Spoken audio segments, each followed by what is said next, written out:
大楚的血脉，今日竟要绝于此地吗？还差5万，这天气会冻死人的。什么妖魔邪祟，装神弄鬼！你是敌是友？若是叛军走狗，要向弑君，先踏过我的尸体！我不是你的敌人，先把剑放下，你抖得快握不住了。这里是千绝雪山腹地，绝地死路，你究竟是何方神圣？为何会凭空出现在此？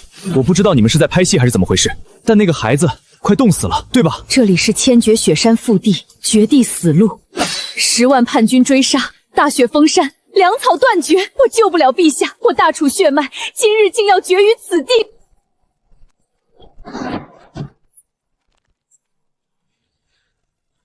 把它包紧，这毯子能锁住体温。这是何物？如此轻薄，怎能御寒？帮忙端平了，把水倒运底下的盒子里，快！无火生烟，你这是仙家法术！别管什么法术了，赶紧喂它吃下去，热汤能保命。苍天垂怜，天神显灵，多谢刺史救我主公。把这些分下去，撕开包装直接吃，能快速恢复体力。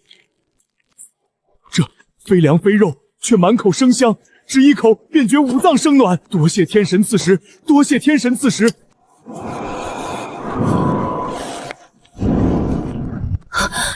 无需碎石，无根之火，风雪不灭，这难道是传说中的三昧真火？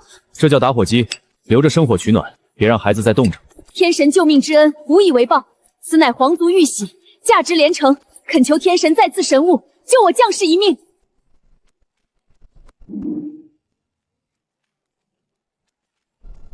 刘强，你明天最好带够了人来。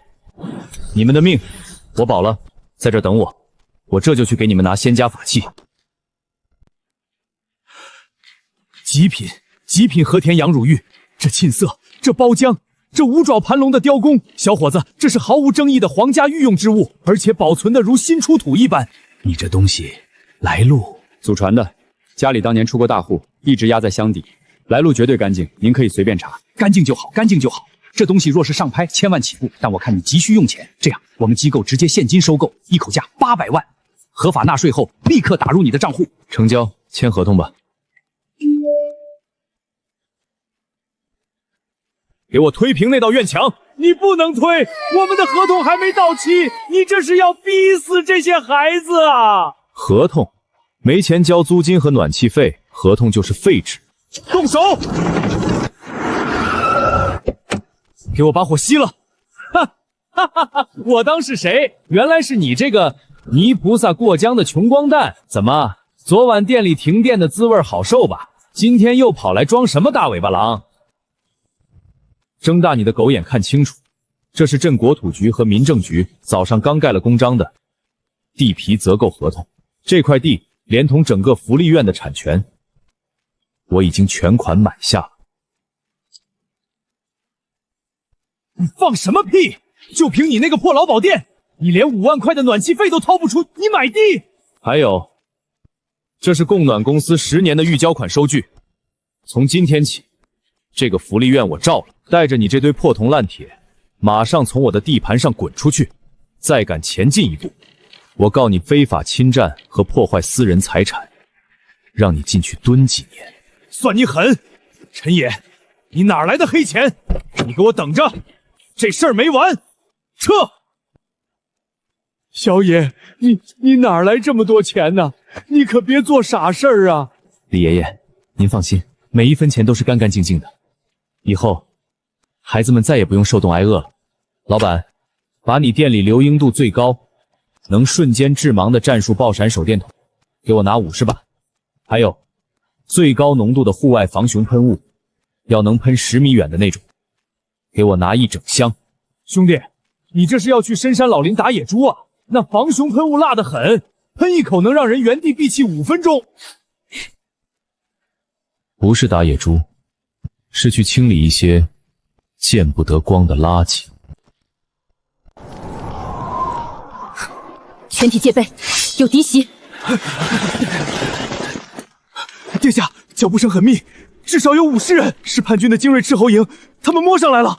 赤袭营擅长夜战，我们现在没有篝火，敌暗我明，出去就是活靶子。所有人听令，死守洞口，就算是用牙咬，也绝不能让他们踏入洞内半步。大楚的骨气就在今夜。誓死护卫主公，誓死追随殿下。红月，别躲了，你们逃不掉了。这千绝雪山就是你们的葬身之地，乖乖交出小皇帝，大将军或许还能留你一具全尸。兄弟们，给我冲进去，乱刀砍死，重重有赏。还没死绝吧？我来的正是时候。天神，您回来了，可是外头有50名夜战精锐，我们恐怕护不住您了。哼，护我？在这条道上，只有我护着你们的份儿。把剑都给我收起来，冷兵器夜战太落后了。所有人立刻扔掉长矛，过来领装备。左手拿这个黑色的金属桶，右手拿这个橘红色的罐子。天神，此为何物？没有开刃，如何杀敌？看清楚我的动作。黑色的这个叫战术手电，拇指按住尾部这个橡胶开关，重按。橘红色的这个叫防熊喷雾，拔掉上面的保险销，对准敌人的脸按压喷头。记住，不管外面冲进来多少人，听我口令，统一按下开关。我不说停，谁也不许松手。全军听令，左手举黑桶，右手持红罐，按天神法旨行事。杀，一个不留！就是现在，开灯！眼睛！喷雾，覆盖式射击。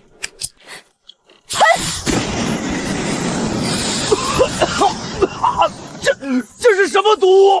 好痛！水，给我水！这一束光，一阵雾，就破了敌军精锐，我们一个人都没死。天降神法，光之制裁，恭迎天神法驾，天神之威浩荡无边。天神显灵，天神显灵！行了，都起来吧，这不叫法术，这叫科技。把这些人捆起来，卸了他们的甲胄保暖。谨遵天神法旨。你们穿成这样，就算不被敌人杀死，也迟早会被这雪山冻死。外面的温度还会继续下降。我们从京城突围，粮草辎重尽失。若非天神赐下那银色的仙毯，陛下昨夜便已龙玉还天。此地距最近的我方据点冰蓝堡还有百里死路，要翻过最险峻的风雪口，恐怕走不到一半，就会化作冰雕。既然拿了你的玉，我就得包你们售后到底，不用怕冻死。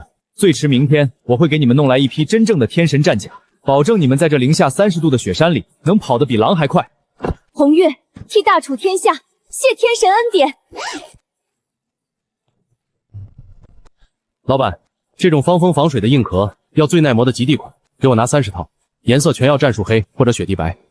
兄弟，你这是要组团去登珠峰啊？这可是最顶配的防寒服，零下40度都冻不透。保暖内衣、抓绒衣、极地高登雪地靴，还有10尺冰饶和镀膜滑雪镜，全部按30人的尺码给我配齐。兄弟，这全套下来可不便宜啊！密码6个8，全款结清，半小时内打包好装车，我赶时间救人。殿下，叛军很快就会搜山，我们不能再等了，必须强行翻过这座死峰去求援。此峰寒风刮骨，以我们现在的衣甲，走出去不出10里就会化作冰雕。此系十死无生，愿为大楚世代父死，宁做雪中鬼，不当亡国奴。今日我便与诸位。动不动就死啊活的！我说了保你们，阎王爷今天就收不走你们的命。天神，您这么快就回来了，这是何物？把你们身上那些铁疙瘩和破棉花全脱了，穿这玩意儿纯粹嫌命长。过来领天神战甲。天神，这仙衣不如我大楚的秋衣厚实，外头风雪如刀，穿这个真能挡得住严寒吗？别废话，第一层穿这个黑色的软衣，贴身穿排汗；第二层穿带绒毛的锁温，第3层套最外面，这叫避风仙衣，外头的风能中冻石头，也吹不透这层料子。立刻换上。热了，统领，我背上竟然出汗了。奇迹，没有铁甲的沉重，却比火炉还温暖，竟真的将寒气彻底隔绝。天神造物果然非凡，有此仙衣，区区死风何足挂齿。别高兴太早，死风全是坚冰，穿破布鞋走1步滑3步，把靴子换上，这破冰铁纸绑在鞋底，这叫别光琉璃木，戴在眼睛上防雪盲，戴上它，雪地里的缝隙都能看清。好了，现在让外面那群古代土包子见识见识，什么叫降维打击。将士们，随本宫踏平死风！哈哈哈！痛快！这寒风吹在身上，竟如春风拂面，让他们知道什么是天兵天将。风雪不加身，坚冰不滑足。天神，你究竟赋予了我们怎样的力量？准备收割！都给我把眼睛睁大点！大将军有令，死崩隘口是通往冰蓝堡的必经之道。楚红月那个贱人若是没冻死，今夜必定会趁黑摸过来。上尉大人，这天寒地冻的，那长公主身边只剩几十个残兵，连件像样的冬衣都没有。属下看，他们早就冻成冰雕了，哪还能爬得上这死风？更何况这黑灯瞎火的，他们难道长了夜行眼不成？闭嘴！生要见人，死要见尸，都去隘口两侧的悬崖后面都藏好，只要听到动静，立刻放箭。今晚谁敢打瞌睡，老子砍了他！殿下，前方就是隘口，风中隐约有篝火的味道，叛军定然在那儿设了伏兵。但这黑灯瞎火的，敌暗我也暗，贸然冲过去，只会被他们的乱箭射成马蜂窝。我们现在有了御寒仙衣，本宫本想从侧翼悬崖攀爬绕过隘口，但这黑夜中根本看不清落脚点。天师，这黑夜我们破不了。谁说破不了？在我的字典里就没有战争迷雾这个词。弓箭手出列，把这个带子绑在头上，把镜筒对准你们的右眼。这叫单兵热成像夜视仪，你们自己看。天师，这又是什么法器？难道能让人在夜里看清东西？鬼神技，我看到了，前面石岩后面藏着5个红红红的人影，右边高坡上有10个，连他们手里的弓箭我都看得一清二楚。这黑夜亮如白昼啊！我的天，叛军的伏击阵型，甚至连他们躲在帐篷里的人全都无处促遁形。在天神面前，这黑夜竟成了单向的透明之物。科技就是最不讲理的神明，现在他们是瞎子，你们是长了天眼的死神。听好，敌人距离我们500步，超出了你们的射程。现在所有人借着风雪掩护，向前摸向到200目的极限射程。他们看不见你们，你们只要瞄准那些发红的人影，给我狠狠的射。弓箭手散开，今日便让叛军尝尝这天眼之威。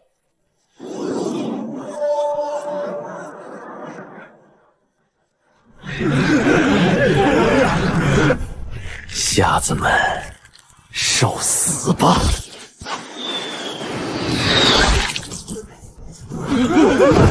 有敌袭，放箭，快放箭！看到红点，放！鬼是雪山里的厉鬼，他们能在夜里看穿我们的心肝，撤，快撤！殿下，他们溃败了，让末将带人冲杀过去，把他们全宰了。穷寇莫追，我们的目的是越过死峰，去冰蓝堡，不是在这里跟他们耗。天神所言极是，传令下去，保持阵型，越过隘款。天神，您赐予的这些神物，彻底颠覆了千百年来行军打仗的规矩。这才哪到哪儿？等放练过这座山，有此天眼，大楚的军队将是夜间无敌的存在。我让你们见识见识，什么是真正的现代火力覆盖。走吧，天亮前，我们必须赶到。殿下，铁索桥被斩断了，断魂剑飞鸟难伏，这是死路啊！叛军主力追上来了，难道天亡我大楚？天神赐予了我们仙衣天眼，却终究跨不过这道天堑吗？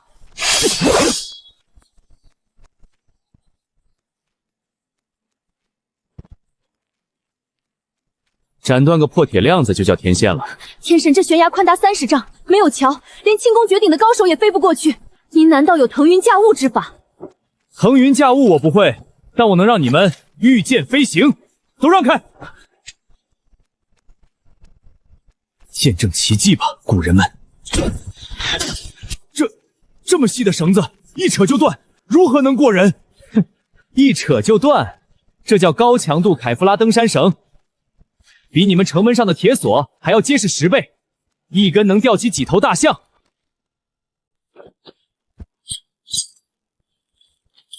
抱紧孩子，双手抓紧滑轮下方的握把，什么都不用做，闭上眼睛，享受飞行的感觉。劳烦天神，走你！过来了，真的飞过来了！天神威武！御剑飞行，这真的是御剑飞行！别发呆，叛军的箭都要射到屁股上了，一个个排队，套上安全带，滑过去。妖术，这是什么妖术？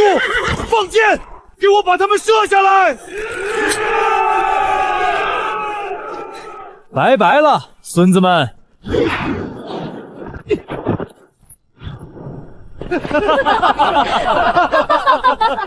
前面就是冰蓝堡了吧？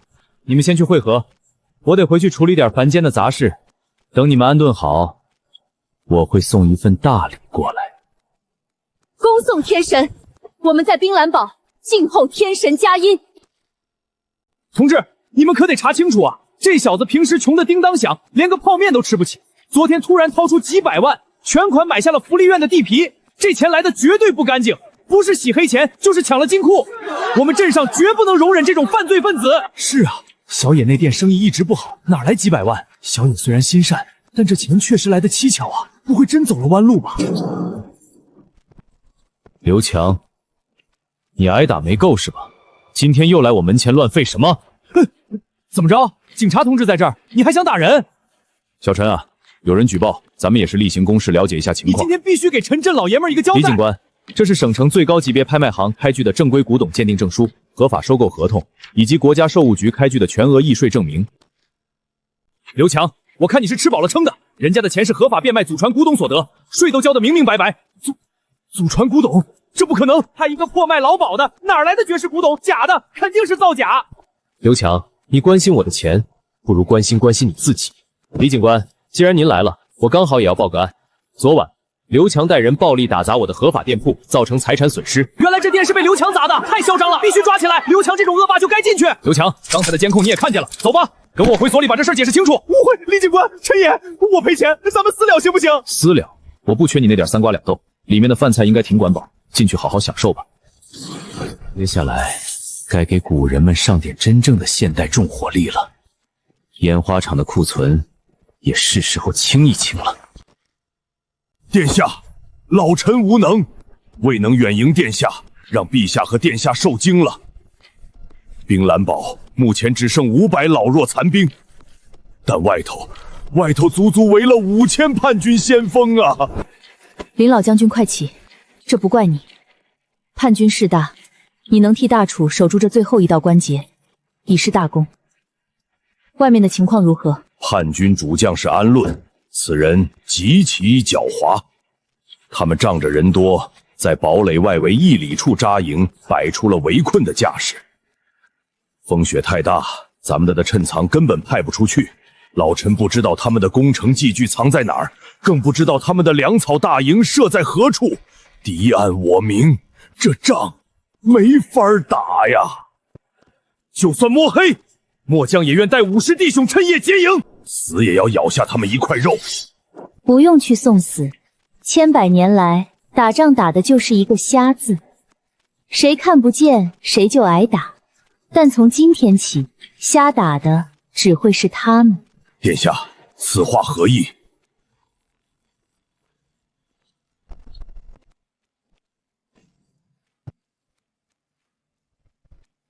意思就是我来帮你们开全图视野了。殿下，这位是……老将军不得无礼，这位便是救我等出绝境，赐下御寒仙衣的天神。拜见天神！不知天神降临，凡人死罪。行了，都起来吧。时间紧迫，我给你们看个好东西。天神，这是个铁蛤蟆，还是机关木鸢？铁蛤蟆，这叫天眼灵鸢，能飞上9天揽月，能看穿森罗万象。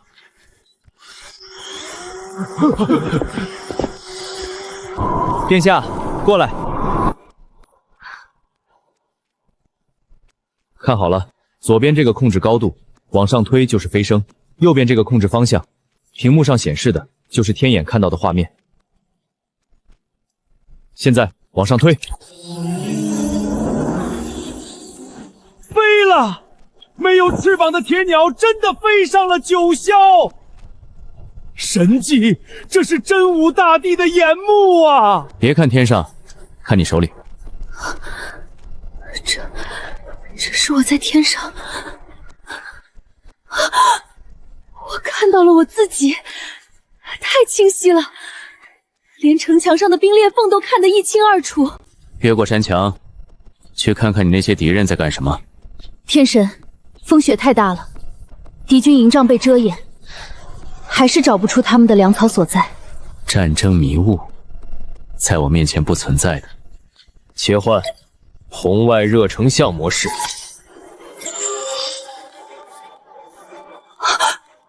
天哪，这红色的光点全都是人，他们躲在帐篷里也能被看到。看到那里了吗？5000人的体温，简直比夜里的火把还要刺眼。左翼山包后面热量异常，但没有走动的人影，那是他们的战马群。敌军的虚实，敌军的排兵布阵，全都摆在了我们面前，千古未有之奇迹啊！找粮草，石是不会发热，但守卫粮食的人会。寻找防守最严密，但却没有生活篝火热源的区域。找到了，安陆这个老狐狸把粮草辎重藏在了后方的那道山坳里，那里是视野死角，就算我们在城墙上站断了腿，也绝不可能看到。找到了就好，不仅是粮草，看看他们中军大帐前那些大型的木头疙瘩，虽然没有热量，但轮廓清晰，那应该是准备明天攻城用的投石车和攻城锤吧。若非天神这天眼窥破天机，明早他们推出来狂轰滥炸，我冰蓝堡这破损的城墙绝对撑不过半个时辰。殿下，你想不想听听9天之上降下神雷是种什么声音？天神的意思是，我们要主动出击。你们的人好好休息，养精蓄锐。今晚我给你们表演一个什么叫人工天劫。我去搬点能把那个山坳炸上天的小玩意儿。老板，不用找了，把你库房里那些过年卖不出去的重火力全给我搬上车。对，就是那种口径最大的震天雷2条角，还有那种108发的加特林土猪烟花，有多少上多少。兄弟，这大夏天的，你搞这么多重型烟花干啥？那加特林后坐力可大，打出去能飞上100米，你可千万别对着人放啊，那是会出人命的。放心，我不对人放，我给古代人放个烟花秀。天神，这些外表画着奇特异兽的纸筒，便是您说的神雷？这明明只是些纸糊的筒子，连半点铁器都没有，如何能杀敌？虽然我们没见过此等鲜艳的纸张，但这东西看起来实在不像是能破敌军坚甲的神兵利器啊！别被表象骗了，在真正的火药艺术面前，你们那些所谓的铁甲就跟纸糊的没区别。殿下，无人机准备好了吗？禀天神，天眼已就位，随时可以升空。看好了，这东西在我们那儿叫震天雷。待会儿无人机飞到叛军的战马营和粮草营正上方，我会点燃引线。殿下，你估算好时间，等火星烧到尽头，立刻按下空投键。红月明白。所有将士听令，2人一组，扛起那些长条形的纸筒，把炮口对准城外。没有我的命令，谁也不许点火。今夜，我要让叛军知道什么是天威不可犯。升空！哎，你听，天上是不是有蚊子叫？这大雪天的，哪来的嗡嗡声？你看，天上有一颗冒着火星的流星掉下来了。投！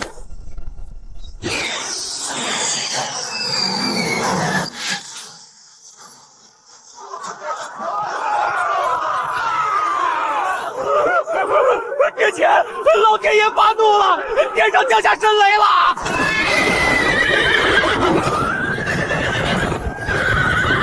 怎么回事？敌袭吗？哪来的雷声？给我拦住那些受惊的马！将军，拦不住啊！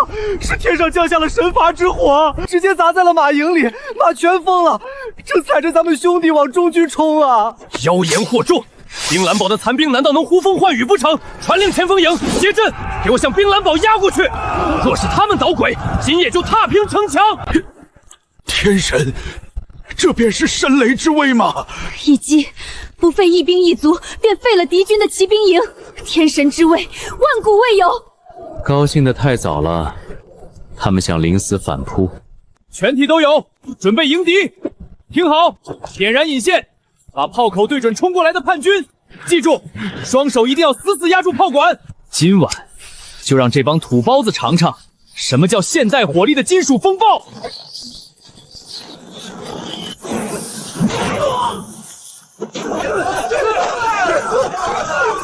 火！他们会喷3昧真火！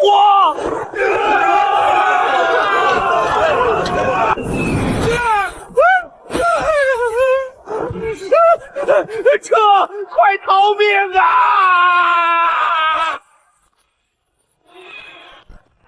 哈哈哈哈！痛快，太痛快了！老子打了半辈子仗，没打过这么富裕的仗！烧死这帮乱臣贼子！拥有此等毁天灭地的力量，他却甘愿为了大楚出手。这份恩情，红月此生乃至整个大楚，该拿什么来还？第一波洗地结束，今晚他们应该不敢睡觉了。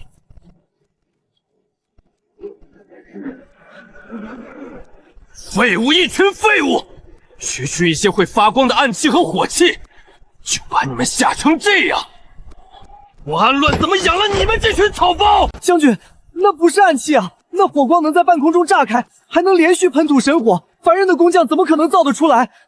营中都在传，是楚红月那个妖女，不是长公主请来了真武大帝的阴兵助阵，咱们还是退兵吧。退兵！我们大军已将冰蓝堡围成死结，现在退兵，大将军定会诛我9族。妖术全都是障眼法，传我将令，让督战队压上去。天一亮，不管他们有什么妖法，就算是用人命填，也得把冰蓝堡给我填平。谁敢再延退，杀无赦！帮忙把这2个大箱子抬高点，喇叭口对准山谷下面的叛军大营，小心点，别磕坏了。天神，这又是什么降妖除魔的法器？摸着倒像是2个大铁匣子。这叫大功率户外阵列音响。在我们那个世界，这玩意儿一旦在广场上开足地律，能让方圆2公里的人连心脏都跟着一起跳。对付下面那帮已经吓破胆的惊弓之马，这东西比刀剑好使1万倍。天神，兵法云：攻心为上，攻城为下。您是打算用这铁匣子对敌军进行攻心之战？聪明，物理打击已经给他们留下了心理阴影，现在是压死骆驼的最后一根稻草。拿着这个，这叫麦克风，待会儿你对着那个源头说话。视觉和听觉的双重盛宴，我看古代人拿什么抗？起飞！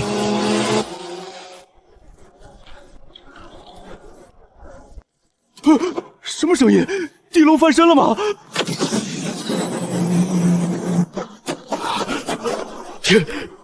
天上凭空多了一颗星，这究竟是什么？尔等凡人，胆敢逆天而行！天神饶命！天神饶命啊！是老天爷说话了，老天爷要降下天罚了！助纣为虐者，必遭天火焚身。大楚黄脉受命于天，岂是尔等蝼蚁可犯？站起来！都给我站起来！这是妖术，捂住耳朵，不要听！该你了，你是大楚的长公主，这是你的天下，告诉他们，投降或者死。大楚将士听着，本宫乃大楚长公主楚红月，安禄谋逆，罪在不赦。尔等皆是大楚子民，本宫不忍见生灵涂炭，天神已葬下法旨，护我黄脉。今夜，本宫网开一面，放下兵器，退避三舍者，既往不咎。若有执迷不悟，跟随安禄继续谋逆者，明日破晓，天火燎原，必让尔等尸骨无存，万劫不复。妖法也好，神明也罢，这仗没法打了，我不想遭天谴，被天火烧死啊！长公主千岁，末将愿降，末将愿退兵。哈哈哈！天意，天意呀！不战而屈人之兵。楚红月，你究竟请来了什么怪物？不费一兵一卒，仅只用1炷香的时间，便退敌5000，兵不血刃，天神浩荡。殿下，天佑我大楚啊！天神威武，长公主千岁，大楚万年。红月，待大楚万里江山，谢陈先生再造之恩。行了，别酸了。下面那些叛军跑得急，把大批的粮草和过冬物资都留下了。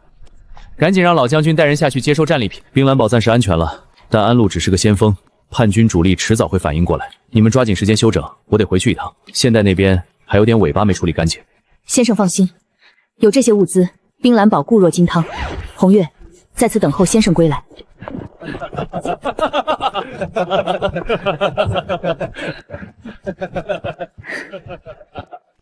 殿下，喝口热汤吧。昨夜咱们缴获了叛军留下的5000套冬衣，还有无数的弓弩箭矢，加上天神赐下的那些神雷，咱们冰蓝堡现在可谓是兵强马壮。就算安陆的主力来了，老臣也有信心守他个1年半载。林老将军辛苦了。安陆虽死，但叛军大将军手握10万重兵，绝不会善罢甘休。我们现在的安宁，皆是陈先生一人所赐。殿下，这千里传音降，当真能跨越阴阳2界，直接与天神对话？他说他不是神，只是一个路过的普通人。但我知道，若无圣明般的悲悯，谁会为了非亲非故的我们，降下如此造化？师傅们，轻点放！这些木桌子的边角包了海绵，别给磕坏了。小明，带着弟弟兄妹们往后退，别砸着脚。陈野哥哥，我们终于有新桌子了，不用再用那些摇摇晃晃的破木板写字了。小野啊，你快歇歇。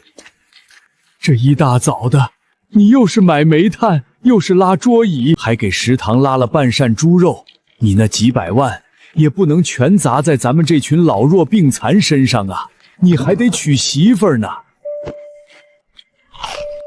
李爷爷，您这包子包的是真香。钱赚来就是花的，没有你们，这小镇对我来说就只剩下一具空壳。只要我还有一口气，咱们这福利院就绝对垮不了。春天来了，万物复苏，我们在阳光下奔跑。殿下，我是陈野，冰蓝堡那边情况如何？敌军有反扑的迹象吗？陈先生，我们一切安好，叛军先锋已全军覆没，物资尽数缴获。红月，只是想确认，先生是否安然无恙？春天来了，万物复苏。小野，多吃点，锅里还有。陈野哥哥，快来帮我推秋千呀！陈先生，您那边这是何处的声音？您不是在天界吗？为何会有如此多孩童的欢笑声？殿下，我早就说过，我不是什么神明，我所在的世界没有法术，只有凡人。我刚才在干活，给一群失去父母的孤儿搬课桌，你听到的是他们念书和玩耍的声音。先生拥有惊天伟力，竟也需要凡事亲力亲为。那些孩童唤您为哥哥。伟力，殿下，不管拥有什么武器，脱下那层外壳，我也就是个会饿、会累、要吃包子的普通人。仁义，这才是大仁大义呀！天神虽自谦为凡，其心却比天高。先生，红月明白了。红月何其有幸，能在这冰天雪地、绝望死局之中，触碰到先生世界的一缕余温。我们这个世界也有恃强烈弱，也有吃饱饭的老人和孩子。我护着他们，就像你拼了命也要护着你的将士和那个小皇帝一样。殿下，我帮你，不是因为我是神，而是因为我从你拼死护住那个孩子的眼神里，看到了我自己。我们是一类人。先生今日所赐之教诲，胜过千军万马。红月立誓，只要我大楚还在一日，只要我楚红月还剩一口气，必定荡平叛逆，护我子民。终有一日，我要让我大楚的天下，也能听见如先生那边一般，充满希望的读书声。我相信你，这只是一个开始。等我处理完手头的事，我会送一批真正用来攻城拔寨的硬货过去。下一次我们不守了，我们要打出去。红月领命，静候先生归来，待我们反攻。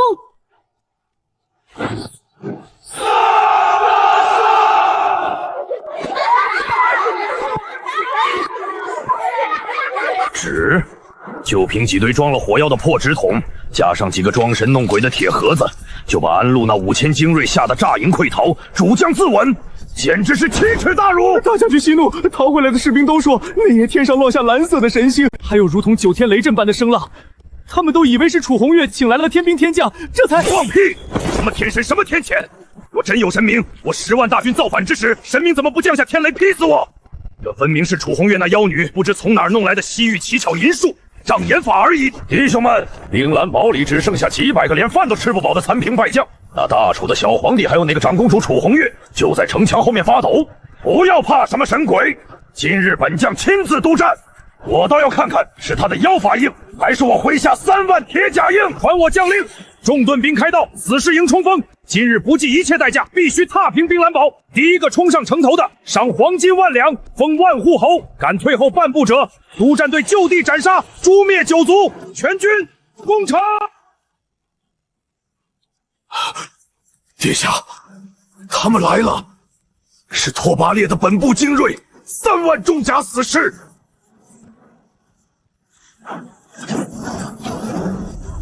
殿下，叛军这次学精了，他们用重甲和巨盾顶在前面，天神赐下的神雷虽然火光冲天，但终究无法穿透那么厚的金刚盾牌。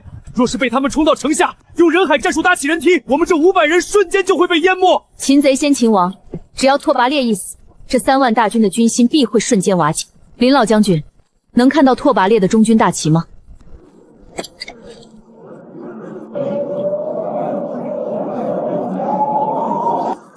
殿下，找到了。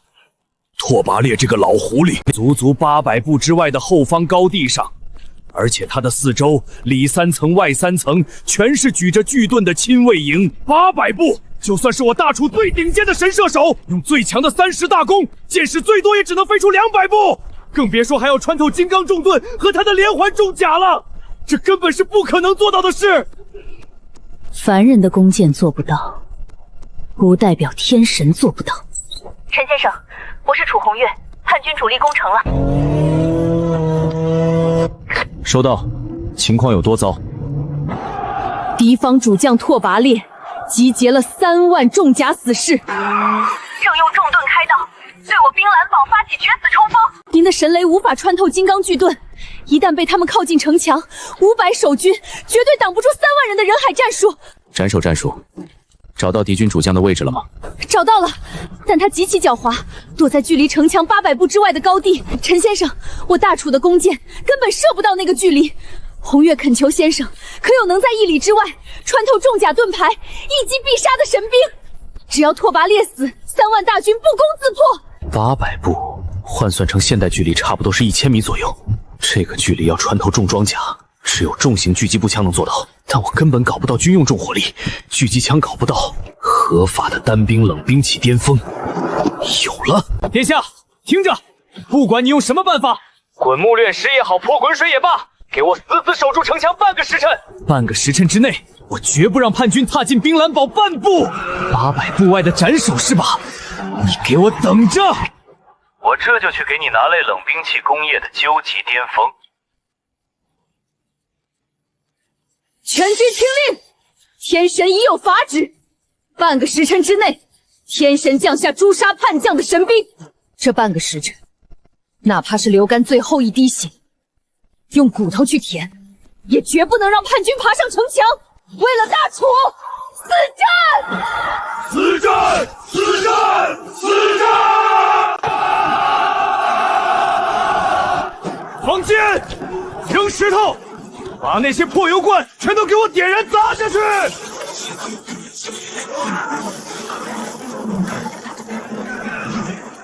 哈哈哈！什么天神，在绝对的力量面前都是笑话。1炷香之内，本将要看到楚红月那妖女的首级。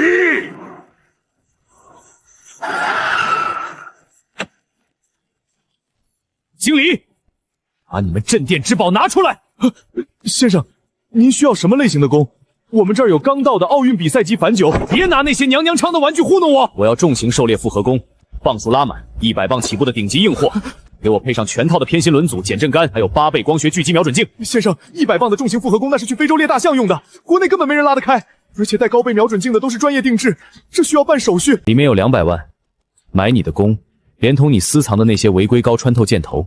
1分钟内我要看到东西装箱，否则我砸了你的店。您稍等，30秒。守住，把云梯推下去，不要退！殿下，顶不住了，叛军的中甲步兵太多了。我们的刀剑砍在他们身上，根本砍不透啊！城门要被撞破了！死战！陈先生说了半个时辰，就一定是半个时辰，就算用牙咬，也要给我顶住！哈哈哈哈！城破了，大局已定。楚红月，你的死期到了！传令，全军压上，活戳楚红月，赏万金！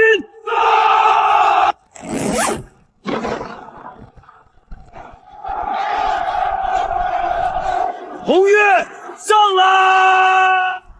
他没有食言，天神回来了。林老将军，死守城门，我去见天神法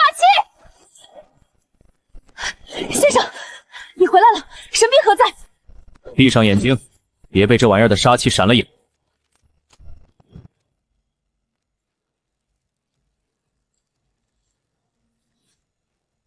航空碳纤维箭杆比钢铁还要坚韧。前面是高碳钨钢打造的穿甲3棱低头，别说是古代的铁甲，就算是现代的轻型防弹钢板，在100米内也能一箭射穿。先生，这弓为何上下带有铁轮？还有这弓弦竟是细密的钢丝编织。此物虽然看着霸道，但800步的距离，即便是霸王在世，也无法将箭矢送出那么远啊！在我的世界，不要用蛮力去挑战物理学，这叫滑轮组，它的作用是让力量翻倍。这叫机械撒发器。古代人射箭用手指，手指会影响精度；现代人用机械。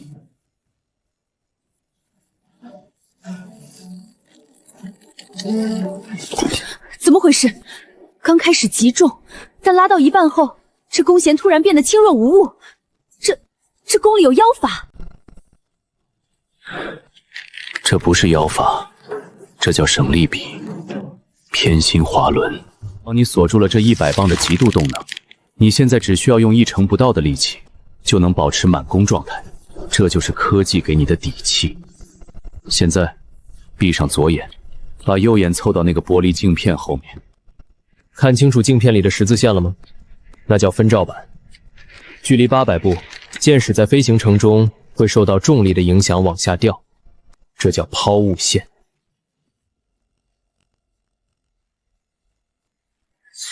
千里眼，这是真正的千里眼。拓跋烈就在我眼前，我甚至能看到他眉心的伤疤。别激动，稳住你的呼吸。你现在不是一个古代的弓箭手，你是一个现代狙击手。你要用十字下方第3根横线去对准他的喉咙。明白。十字下方第3根线，锁定。还有风，现在是北风。风速大约每秒4米，风会把你的箭往右吹，所以你必须向左边提前亮出2个刻度的距离，这叫风偏计算。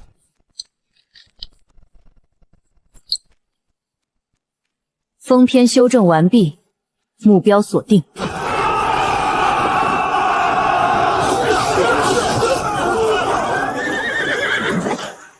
给我冲，一个不留！屏住呼吸。在心跳的间隙，按下你手腕上的扳机，送这个古代的土摆子上路。逆贼，受死！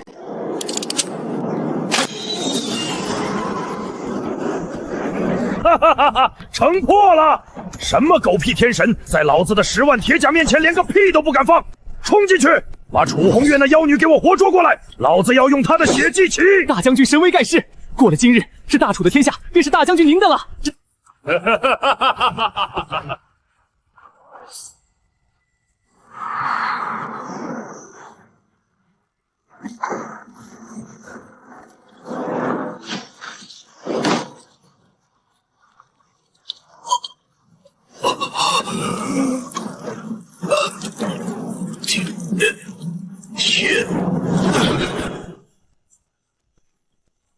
大将军，大将军死了！800步从冰蓝堡射来的神箭是天罚，天神降下神罚了，大将军被天神诛杀了呀！大楚儿郎们，身后就是长公主和陛下，咱们没有退路了，跟这帮叛贼拼了！老东西，去死吧！逆贼拓跋烈已遭天神诛杀，尔等主将已死，此时不降，更待何时？主将已死，更待何时？主将已死，更待何时？大将军遇刺，大将军被800步外的神箭钉死在帅旗上了，中军大乱，全军撤退啊！不是障眼法，是真的有天神在保佑楚红月，快逃命啊！神罚要落下来了！退了，他们退了，大将军被诛，3万大军溃败，我们守住了！殿下千岁，天神威武，大楚不亡啊！先生，拓跋烈死了，我们赢了。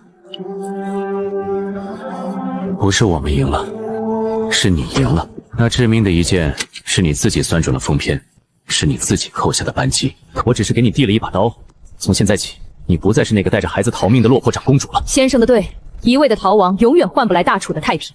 叛军主将已死，群龙无首。大蓝堡现在的有粮，收拢叛军电威，更有先生赐下的军械，让将士们饱餐一顿。明日破晓，不再固守，本宫要率军出关，一路打回京城，让这天下看看我大楚的魂还没断。这才是女王该有的气场。去吧，去拿回属于你的东西。后面的后勤管保障我包了。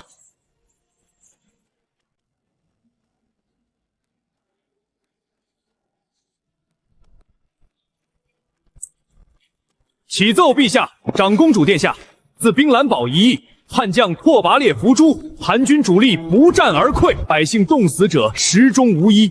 如今春耕在即，天下太平，真乃盛世初显之兆啊！盛世？现在谈盛世还为时尚早。连年战乱，最苦的不是王公贵族，而是乡野之间、偏远小镇的平民百姓。传本宫懿旨，大楚全境免除农税3年，削减宫廷一切奢靡开支，将国库里的银两全数下发到各个乡镇，用于修缮学算、赡养寡寡老人。我要让大楚最偏僻的乡村也能听见孩童的读书声，让孤苦无依的老者能在寒冬里有一口热汤喝。殿下，国库空虚，若全数下拨乡野，皇家威仪何存啊？皇家威仪不是靠金银堆砌出来的，是靠百姓的脊梁撑起来的。这天下不是我们楚家的私产，是天下人的天下。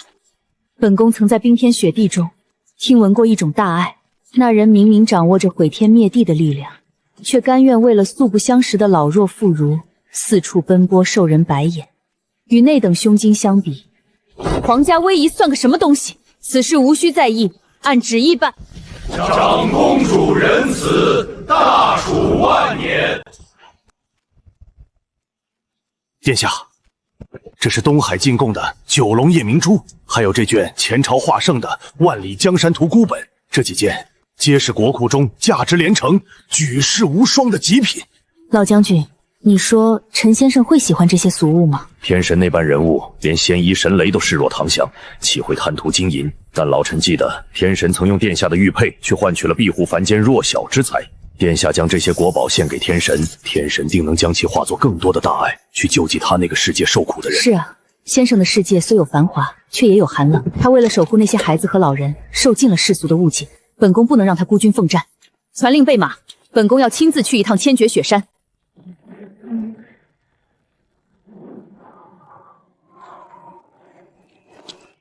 参见长公主殿下，神赐一切安好，无任何外人靠近。退下吧，守住外围。本宫要面见先生。遵命。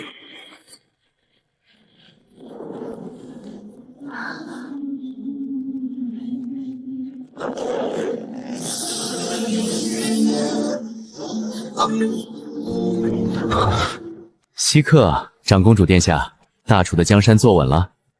托先生的福，叛逆尽诛，海内承平。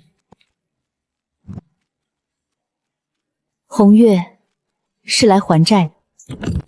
先生曾说，钱赚来就是花的。红月知道先生不在乎这些俗物，但先生所在的小镇还有许多孩子需要学校，还有许多老人需要安顿，这些是大楚历代先皇的珍藏。红月愿倾敝国之宝，祝先生在您的世界行大仁大义之道。你把国库都搬空了，你刚平定天下，百废待兴，正是需要用钱的时候，把这些给了我大楚的百姓怎么办？先生放心，红月已经下令免除农税，开仓放粮。大楚的根基在田间的稻穗上，在百姓的饭碗里，而不在这些冰冷的石头和字画上。这是先生教我的道理。一个真正的盛世，不是看皇宫里有多少金银财宝，而是看最偏远的小镇上，老人是否能老有所依，孩子是否能有书可读。长公主殿下，你毕业了，大楚交到你手里，我很放心。红月定不负先生教诲。行，这笔巨款我收下了。我本来还在发愁，镇上那所中学快塌了，镇里资金不够，我正琢磨着怎么去城里拉点赞助。有了你这批国宝，我不光要给他们盖全省最好的学校，我还要给镇上修一条直通外面的高速公路。谁敢在中间捞1分钱的油水，我让他把牢底坐穿。先生的世界真好，红月虽然不能亲眼去看，但只要想到先生用大楚的珍宝建起了一座座守护凡人的堡垒，红月便觉得这跨越千年的因果是世间最美妙的缘分。因果循环，善恶有报。当初你在雪山绝境，哪怕自己快冻死了，也要拿玉佩换食物救那个素不相识的孩子。是你自己的善良，给你换来了这逆天改命的机会。我不过是个递手电筒的。不，没有先生，红月早已是风雪中的枯骨。陈野哥哥，陈野哥哥，李爷爷包了饺子，让你快去福利院吃宵夜呢，再不来就凉了。知道了，马上来，少偷吃几个肉的。抱歉，小镇生活就是这么鸡飞狗跳，孩子们催了。去吧，先生，那是您该去守护的盛世。红月也要回去守好我的江山了。若先生以后在凡间遇到了难处，或是仅仅是想找人喝杯清茶，这天神祠的大门永远为先生敞开。好，等我把镇上的事忙完，带2瓶好酒过去找你。大楚的女战神可别喝趴下。一言为定，恭送先生。陈野哥哥，新年快乐！李爷爷说，过了年我就能去新学校的微机室上课了。好好学，以后争取当个科学家，别光顾着玩，去多吃点肉。小野啊，这一年简直就像做梦一样。镇上的人都说你去了大城市，随随便便就能当个身价100亿的大老板，出入全是豪车别墅。可你偏偏守在咱们这个穷乡僻壤，把所有的钱都砸在了学校和修路上。你这孩子图个啥呀？李爷爷，大城市有大城市的繁华，但我这人就喜欢咱们小镇上的烟火气。豪车别墅再冷冰冰的，哪有看着这些孩子们笑起来暖和？我赚来的钱，要是不能护着自己想护的人，那也就是一堆废纸。李爷爷，你们慢慢吃，带着孩子们去院子里放烟花。我还有个老朋友要去见一见，得失陪一下了。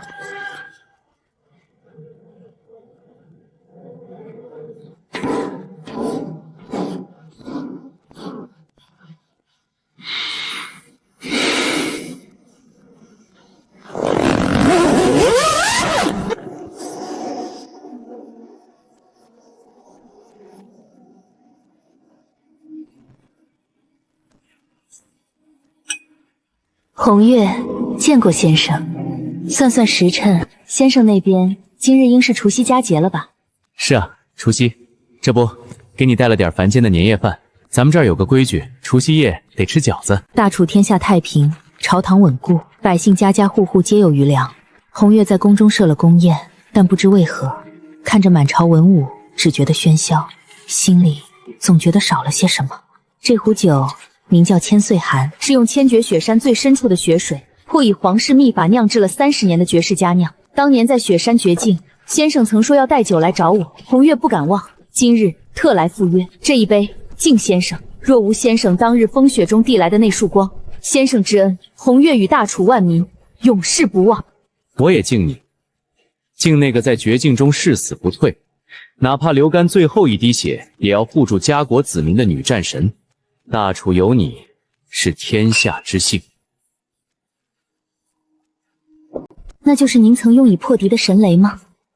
原来他不杀人的时候，竟是这般美丽耀眼。它叫烟花，在我的世界，它代表着团圆，代表着驱散邪恶，代表着人间烟火，海晏纯清。烟火人间真好。先生，您守住了您的福利院，护住了您的小镇，红月也平定了大楚，让天下人不再受冻挨饿。我们虽处于不同的岁月，隔着这道不可跨越的天堑，但只要知道在这个世界的另一头，有先生这样的人在与我一同守护着弱小，红月在这至高无上的皇座上，便永远不会觉得孤单。天堑算什么？只要拉链还在，只要你还需要，我的装备随时为你待命。一言为定。